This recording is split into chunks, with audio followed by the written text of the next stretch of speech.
The CNA and NNOC? They're the same. They're the same. Okay. Yeah. So yeah. we were seeing that on our bulletin boards and such, so we're putting that up together. And, you know, it's just, I think just lack of information or lack of thinking that, at least here in Texas, I don't know that anybody. Sometimes we would hear this that we don't have to join the union.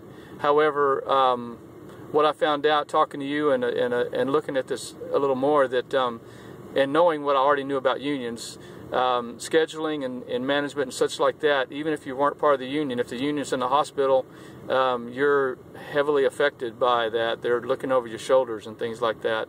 Oh, absolutely. What happens is that the contract that, you know, that gets voted in affects the entire hospital. It clearly handcuffs management to treat its staff, the union, those affected by the bargaining union, so say nurses, all the same. So whether you're a union member or not, if the union gets voted into your hospital, the contract that is negotiated between the union and the hospital for the nurses affects you. So scheduling is part of the contract, can be part of the contract.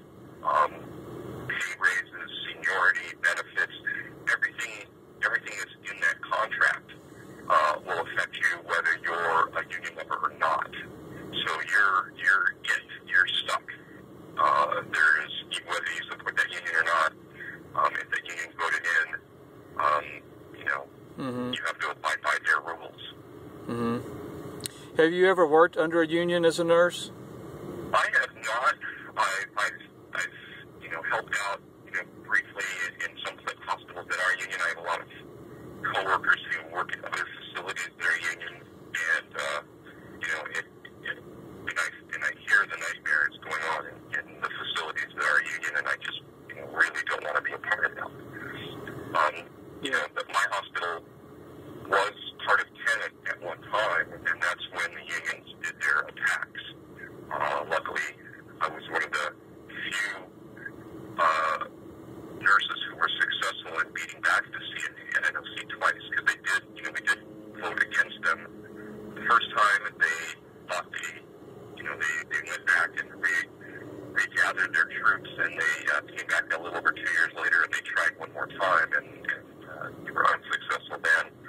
So far, I've been able to keep them from even gathering enough interest to get a voted on. Well, we're about winding down. We got about 2 minutes left here. I've had to reset it because it goes there. So there's going to be 3 parts here. This is part 3. I've had to restart it. So in just a little bit of time we have left here, you said that you haven't actually, but now can these unions come back to you at your hospital? Well, why don't they just go away? Well, the reason they can absolutely come back to my hospital. Yeah. They have to feel like they have enough interest and support within the hospital to attempt to gather enough, you know, card signings and things for a vote. They won't go away because, according to, you know, how big your hospital is, it's money. You know, union dues, at least here for my hospital, is well over $1,000 a year. You know, let's say you have 300, 400, 500 nurses a year. You know, they're paying dues every year. In California, it's forced. You know, you're either a member, or you're either paying dues, or you don't have a job. Wow. So if you do the math, $1,000, you know, $1,000, $1,200 a year times 400 or 500 nurses, that's a lot of money, and that's why they keep trying to come back. It is.